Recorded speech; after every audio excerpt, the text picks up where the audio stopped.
Hi everyone, my name is Mark Bates and I'm a metabolic health coach. And today's topic is the carnivore diet, rediscovering ancestral nutrition. Okay, so this is stuff about the carnivore diet that your medical experts just won't tell you. Modern nutrition science is uncovering something our ancestors intuitively understood. The conventional wisdom about red meat and animal products that have dominated health conversations for decades appears increasingly flawed under scientific scrutiny. At the center of this nutritional reevaluation stands Dr. Paul Mason, the handsome gentleman in the picture. He's a sports and exercise medicine physician with multiple degrees in medicine, physiotherapy, and occupational health. His journey into low carbohydrate nutrition began personally after developing metabolic syndrome despite following conventional dietary advice and exercising daily. I counted the milligrams of sodium I was having daily. I made sure I had a low fat diet. I did not care about carbohydrates nor sugar because we were told that was okay, Dr. Mason explains. His experience mirrors countless others who followed standard dietary guidelines only to find their health deteriorating. This contradiction led him to investigate deeper, ultimately challenging fundamental assumptions about nutrition. The bioavailability advantage.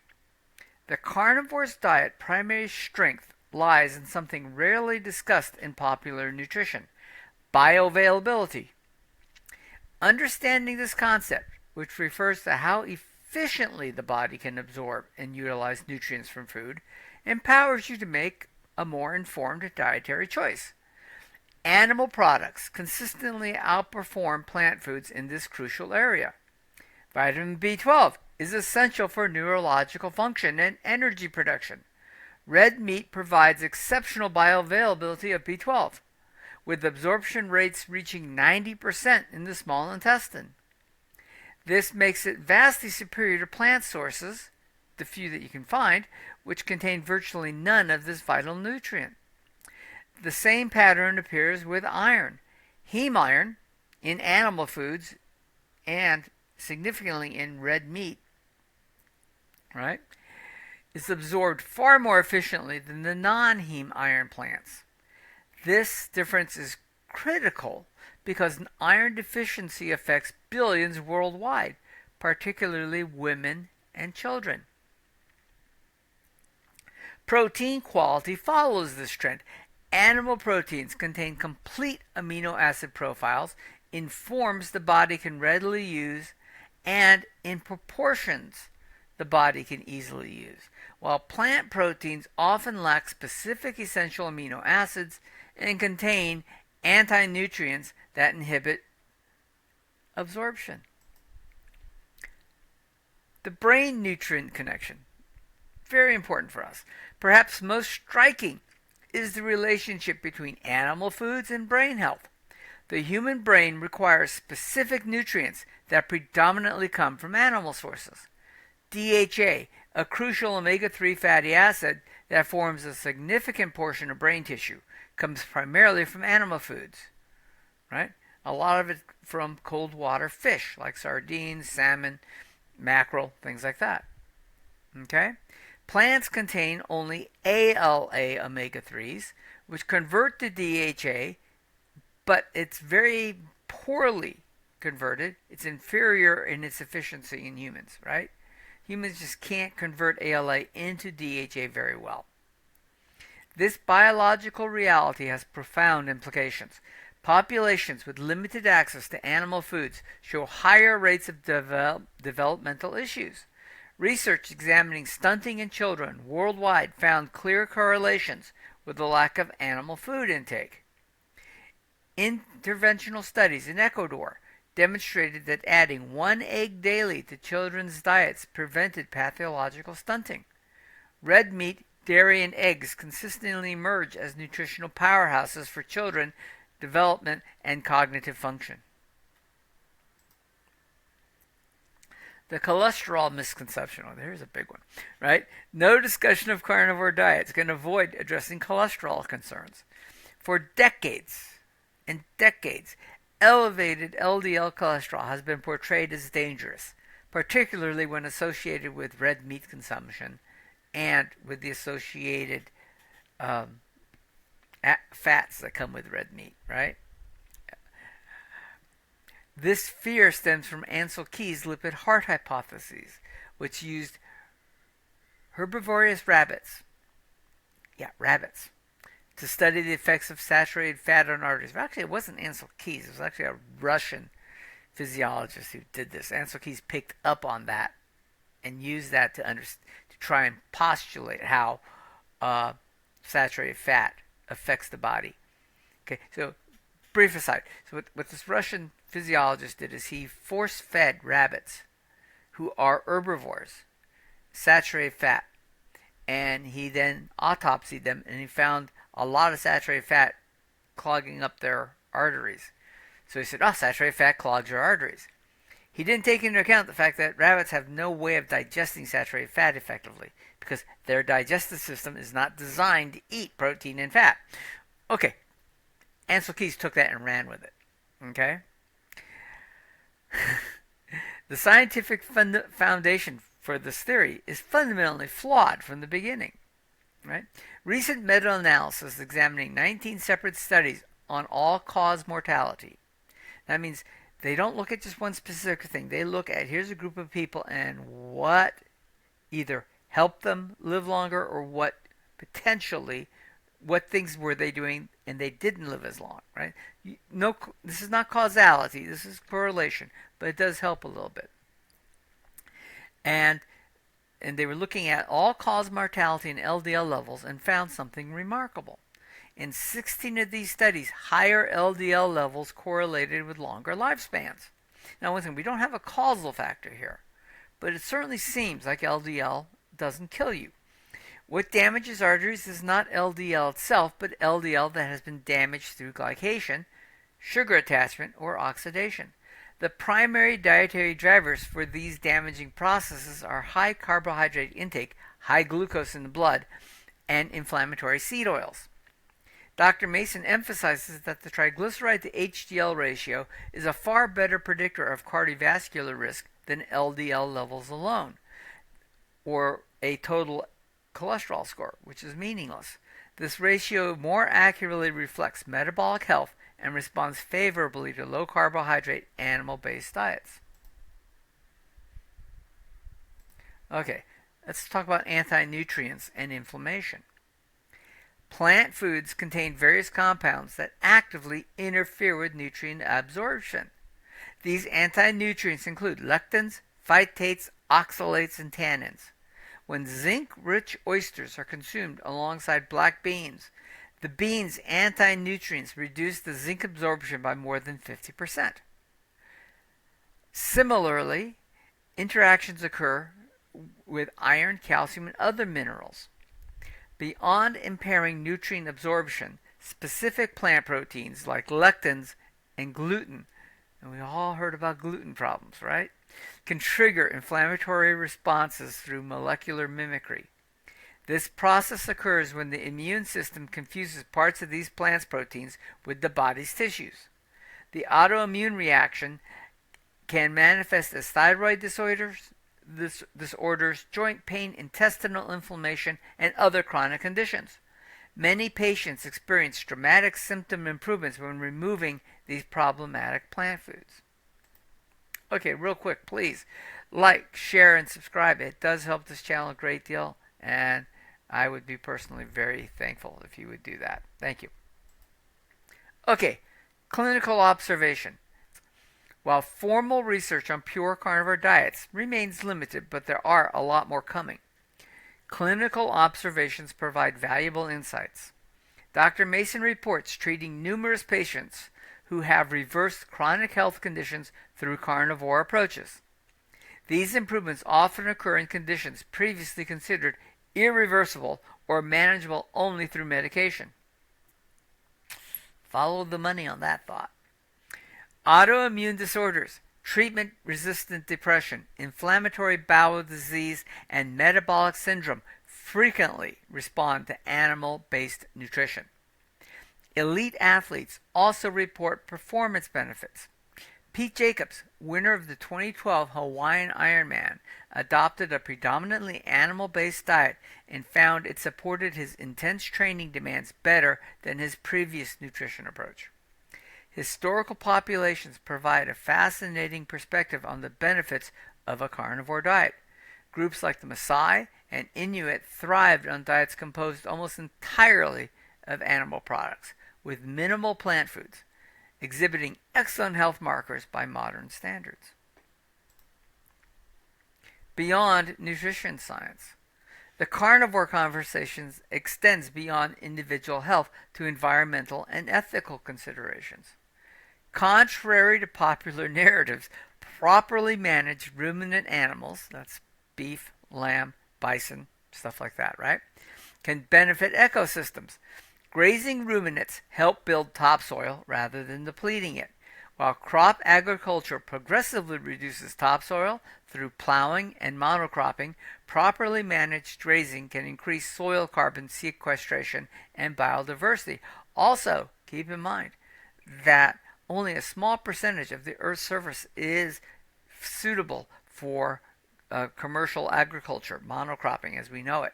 Yet, there's a great deal more, 8 times or more, available land that can easily support grazing, right? Ruminant grazing, either cows or sheep, and without any effect, and they actually are better for the environment.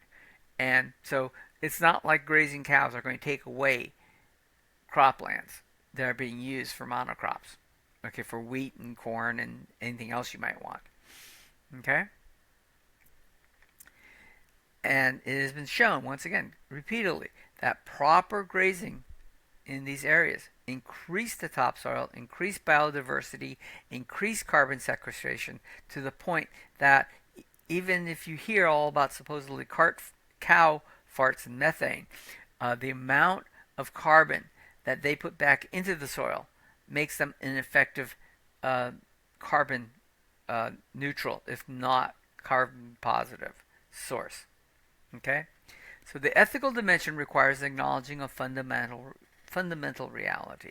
No life without death. Now, people who, for ethical reasons or religious reasons, say, I can't eat beef, or I can't eat lamb or an animal, is your choice, your religious views, your ethical views. I'm not telling you your views are wrong, okay? But if you look at life, people will tell me I can't cause harm to animals. Well, all animals in the wild essentially get harmed to feed something else. So just keep that in mind, okay? It is a natural process. Even plant agriculture, right? When you're talking about wheat and corn and all these other ones, well, there are thousands and thousands and thousands of animals that get killed by habitat destruction, by harvesting, by pest control, right? So, you know, if you're ethically not going to eat meat, but you're chomping on some bread from wheat grown in a wheat field, are you going to count the rabbits, mice, the birds, the insects, and all of the biodiversity that's destroyed to grow that wheat for you? Just keep that in mind. Ethically raised and harvested animals from regenerative systems represent a more honest and potentially less harmful approach than industrial plant agriculture that decimates ecosystems and depletes soils and pollutes water and all kinds of other stuff. Okay? Practical considerations. For those considering a carnivore approach, monitoring specific health markers provides a sense of control and valuable feedback rather than focusing solely on LDL cholesterol. Dr. Mason recommends keeping an eye on triglyceride to HDL ratio. It's a superior predictor of cardiovascular risk that improves on low-carb animal-based diets. Okay? HbA1c. This reflects average blood glucose levels over approximately 3 months, providing insight into metabolic health. Okay? Liver enzymes. Markers like ALT indicate metabolic health and typically improve with reduced carbohydrate intake. Inflammatory markers. These often decrease significantly in carnivore diets as inflammatory plant compounds are eliminated. Right? C-reactive protein is one of the tests that you can ask for inflammation, and mine is essentially 0. So after being on carnivore for quite a while, your inflammation levels just go immediately down. Homocysteine. Elevated levels may indicate nutrient malabsorption, often improving as intestinal inflammation resolves. So one of the things that people always talk about is gut health. Well, your gut health goes up tremendously if you switch to a carnivore diet, and that improves everything else in your body. Transitioning to a carnivore diet typically involves an adaptation period as the body adjusts to fat metabolism. This metabolic flexibility develops over several weeks. I normally recommend a 1 to 4 week, leaning more towards the 4 week, depending on how long you've been eating the standard American diet, a SAD diet, and you're trying to switch over, just to give your gut microbiome a chance to adjust to the change in food. Okay? Once you're through this period, and this is the period where people hear about this thing called keto flu, and that's because you're switching too quickly, right? You should not get the keto flu if you switch gradually over like a 3 or 4 week period. But once you're past this time period, you're beyond that point where it should be a problem, right? It shouldn't be a problem, and you'll find that your metabolic flexibility increases, and so you're much better able to handle changes in your diet. You get increased energy, increased mental clarity, reduced hunger. All of these things happen to me. I can personally guarantee that at least, for the vast majority of people who are going to try this, these will work for you because it's just the way your body is designed to function. Okay? Individual variability and personalization. Now, this is key though. And one of my key things I always talk about is that you are the CEO of your own health. Okay? Your doctor is your advisor, one of your chief advisors for your health, but you are the CEO. It's your responsibility to make sure you're healthy. So while the evidence supporting animal-based nutrition grows and continues to grow, individual responses will vary. Some thrive on a strict carnivore approach. Others benefit from including some specific plant foods that don't trigger adverse reactions. Okay? This really becomes an N equals 1 type of an experiment. Every person, because every person has a different genetic background, every person has a different sociological environment, every person has a different microbiome. You're going to have to do a little bit of work yourself on what works for you. There's no single diet, no single pattern of food intake that works for absolutely everybody. Okay? The variability reflects our unique genetic backgrounds, microbiomes, health histories, and metabolic conditions. The optimal approach involves self-experimentation with careful attention to objective markers and objective experience. Dr. Mason emphasizes that food quality matters significantly. Sourcing from regenerative farms, prioritizing animal welfare, and avoiding hormones and unnecessary antibiotics provides nutritional advantages beyond factory farmed alternatives. And I would agree with that. Buy the best quality food you can afford to buy. But if you can't afford to buy grass-fed beef from a regenerative farm, buying beef over cheap processed foods in a box is 1,000% better. Okay? Beef and whole foods over anything that comes in a box is much better for you. Get rid of the sugar, get rid of the seed oils, much better for you than buying the most expensive grass-fed beef if you can't afford it. Okay? Don't worry about the expense. Buy you can live on hamburger, right? And hamburger is probably one of the things I eat the most of every week, right? I eat a lot of hamburger. It's fast, convenient, it's easy, and it's beef with fat in it, which is exactly what I'm looking for. Okay? Uh, you don't have to spend a lot. You don't have to buy ribeyes and T-bone steaks for every meal. Okay? The distinction between aged and fresh meats also matters for some individuals. Now, this is important. There are a few people who are very sensitive to histamines that grow in food that is aged. So, aged steaks will have a higher histamine level than absolutely fresh steaks. Packaged foods will have a higher histamine level. Fermented foods will have a higher histamine level. So if you are affected by histamines, and you can tell by eating nothing but fresh food initially, and then seeing if you add, an aged steak, and if that affects you, then obviously histamines are affecting you, right? Or adding something that came from a can that's going to have histamine levels in it, right? You can tell that by adding back some of these other foods to see how you respond to them. Well, if you don't respond well to histamines, don't eat things that are with histamines in it. Don't eat aged meat, which I like and doesn't affect me and has a better flavor and stuff in it. But if you're affected by histamine, don't eat aged meat, right? Don't eat the aged steak. That's very important. So this is where it's hard to take a test for this. It's more about how you respond to things. Okay? So, bottom line, what's our path forward? The carnivore diet represents not merely a dietary approach, but a fundamental reconsideration of human nutritional needs, right?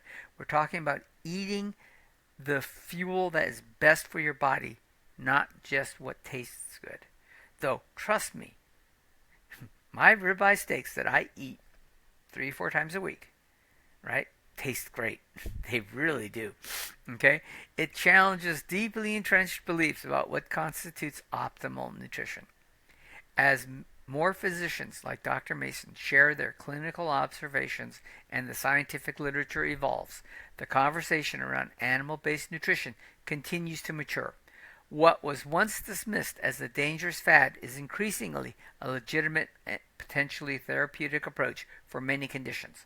The ultimate measure of any dietary approach lies in its results.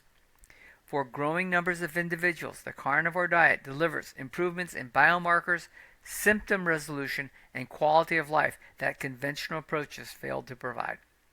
This doesn't mean carnivore diets suit everyone, right? Our understanding of optimal human nutrition remains incomplete. But animal foods likely play a much more central role than conventional guidelines have acknowledged, and that comes from understanding our physiology, how our gut is designed, how our digestive processes are designed, and what does the anthropological evidence show how we adapted from paleo hunters, right, hunter-gatherers, to the failure of agriculture and what it brought to society. The journey toward optimal health often requires questioning established wisdom and remaining open to evidence, even when it challenges our fundamental assumptions about food. All right. Thank you for watching.